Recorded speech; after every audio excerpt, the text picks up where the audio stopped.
yesterday when Douglas was talking about, when he started the whole thing, one of the things that he mentioned very clearly was sustainability. And that's the big elephant in the room. It's always there. You know, how to do it well, how to do it sustainably, try to control over-tourism, produce really interesting products that are experiential, you know, really benefit communities. And we heard a few examples that also came out from yesterday on these grounds. But what I'm trying to do today is to actually look inwards. So there are two sides of sustainability and responsibility. One is creating great products, delivering out there, good profits, spreading the benefits to communities and everything. But the other side of it is the company itself. How can you make a company sustainable? How do you create a culture of responsibility within the company itself? So that's what I'm trying to address today. So that's me over there, looking not very fit, but in part of the whole team, really enjoying ourselves in a professional development program which actually celebrates a whole year of work, but at the same time also learns about responsible tourism, risk management, you know, hard skills, soft skills. So we work on that quite a lot. So I'm just telling you a little bit about that. Now, the important thing here that I'm trying to say with this slide is that responsible tourism in a company is a constant work in progress. This is a picture of our cooking course. It doesn't have a price, by the way. It's based on a principle of karma, so people pay whatever they want, which really screws up the OTAs in the room because they don't know how to take commissions from us. So we actually don't list them. I've been looking for solutions, and it doesn't happen. Anyway, now look at that picture, and you see a few things here. The experience, it's teaching people part of our culture. So it's a sustainable, responsible pride activity. The people learn that and they take it back home, so they take back a skill. So it's really good for marketing. The table is actually a sustainable hardwood. It's actually made out of mango wood, right? The aprons are actually stitched by women. We use, actually, you don't see that, the placemats are actually fair trade. But then, do you see something out there that is not a fit in terms of sustainability? Pardon me? Exactly. We've got actually a plastic dustbin out there. So what I'm trying to say here is that is the work in progress. And we're still working on it. This has been 9 years we've been working on this tour, right? So you always have something that you need to work on. Interestingly, in this tour, we actually have a shopping bag that is made out of recycled rice bags that we've been using for 5 years every day, right? For me, that is impact, a long-term impact. It's not used just once. It's not about reducing plastics, single-use plastic once. It's about doing it over time, And that's a lot of travelers who have actually seen that and get inspired by that. So that is an important one. So I'm just giving you one trip as an example. How did it all start? I mean, the company started in 2002. And 1998, I was supplying H&M with sweaters, thousands of them, a factory with 1,000 people working.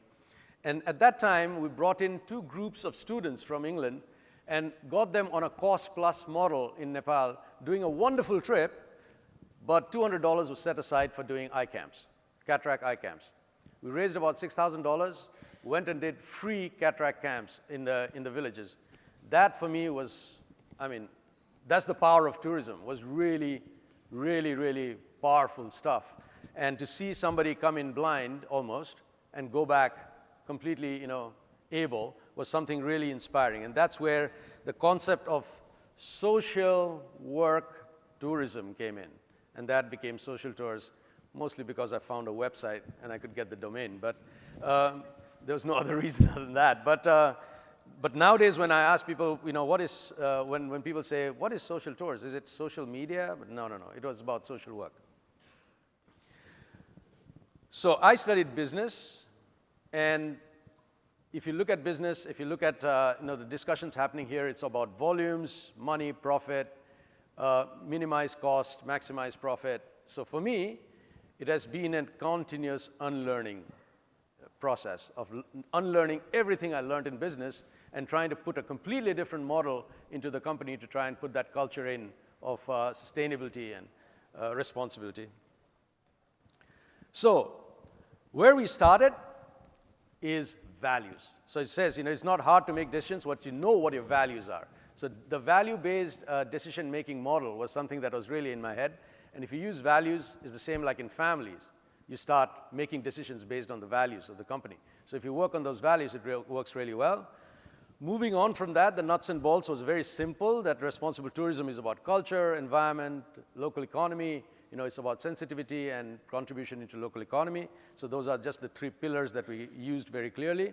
And then based on that, we made some policy. And then started the whole thing. Like I said before, the work in progress, one step at a time, one little thing. But the focus is the most important thing, that you just have a very singular focus that you will try to be sustainable. And you keep on going at it. So that was just a simple way of going forward. So where does that result us now? Oh, it's clear up there. It's not very clear here. So one of the few initiatives that we do to contribute into the local economy is, one, we do not vertically integrate. So we don't own cars, we don't own hotels, we don't own airlines, we don't own choppers. We don't own any of that. We just do the tour planning and use everything from the market. And that way, the money spreads into the economy. That is a very strong policy that we have. And that ensures that about 70% of all trip costs actually goes back into the economy. And out of the 30%, there's a little bit on tax. Of course, I need to go on holidays from time to time. And then, staff need good salaries and stuff like that. So that is a very, very important figure for us. And then the development of products to spread benefits. This morning, I had another session on masterclass on Nepal, where we were talking about different experiences that actually showcase a country from a different light. Every country has that problem. You got these iconic products where everybody wants to go to, and then you have the other products where nobody wants to go to. So then it creates all this disparity. So people in certain areas do not get any income, and other areas, they get a lot of money. So to try and balance that off, developing products that actually go into different areas becomes a very important aspect of what we do to develop these new experiences that spread money into the economy a little bit more. There's a lot of listings out there. I'll not go through all of them because we won't have time for that, but I'll be taking some of them. In the environment side, sensitivity on the environment, apart from teaching clients, travelers, how to be responsible towards the environment, we ourselves make sure that we recycle. I told you about the bags. We have actually, the entire office is made out of recycled materials and stuff like that. So it's actually very, very sustainable in its own. We also use solar. About 70% of our office is actually working on solar. Even though in Nepal, actually, the electricity we use is hydro, so which is actually already clean, but we wanted to go even further, so we said solar. Now, we're still only 70%. We're still not 100%. So again, work in progress. We've got to work on that. On the cultural side becomes a very important part because a lot of travel people, especially today when it's a lot of Instagram sort of travel where people just want to see, put themselves on the picture and just go back. We try to educate the traveler to actually learn how to respect cultures, and therefore the people in the country also respect themselves because other people have to come and respect you for us to learn how to respect ourselves. So doing that is very important. I've constantly worked on gender equality at work, and this has been a very strong point that we have actually worked. And but again, work in progress. Sometimes it's always imbalanced. People leave, you can't find new staff, so you cannot really say, I want a female, I want a male. It doesn't work like that. So you got to find people who are capable. But then we keep on working on it.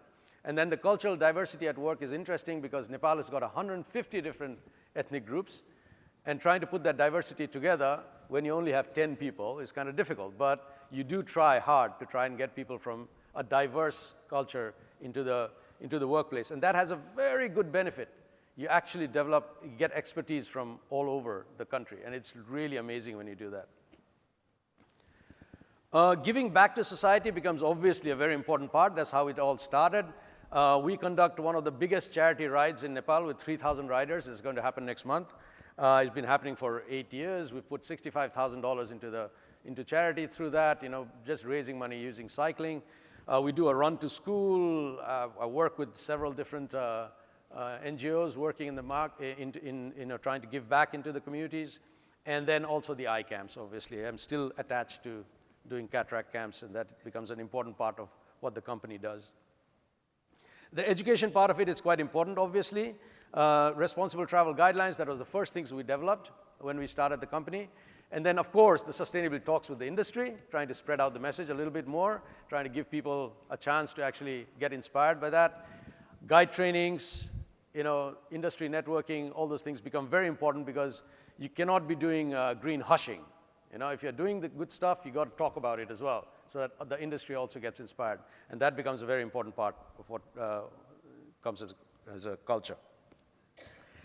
Then, it's just this. Constant practice, practice, practice. Initiatives come, initiatives go. Sometimes things work, sometimes things don't work. You got to keep on at it. And that is a singular focus that we have, that practice. You do not let go. If something doesn't work, sometimes you just say, you persevere a little bit, but if it doesn't work, you let it go, then take on another initiative, keep at it. And if you keep at it, the culture keeps on going.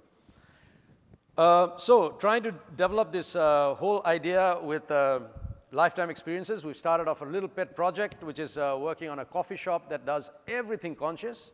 So it's got conscious coffee, conscious food, conscious products, working with artisans, and also conscious travel. So trying to build that all together into one little space called the Hub in Kathmandu. And that is the space that we have actually developed right now, and giving a real lifetime experience on conscious living. I also run another company in Norway, which does travel around the world. So it's actually, again, about spread. So we do inbound Norway, and we do outbound the rest of the world. But again, trying to use the same principles, trying to use the culture of being responsible around the world. At the national level, working on collaborations. That is my little pet project right now, and I think I'm actually gone out of time. And I'll just tell you, internationally with stakeholders, open houses. Oh, okay, I'll just tell you a little bit. It creates a better office environment. It gives a real market leader image in the industry. The customers feel like they've really made a good choice when they come with us, and the stakeholders, very importantly, are constantly happy. And that, for me, is the definition of success. So if I tell you in the end, does it work? Yes, and it does make business sense. That's it for me. Thank you.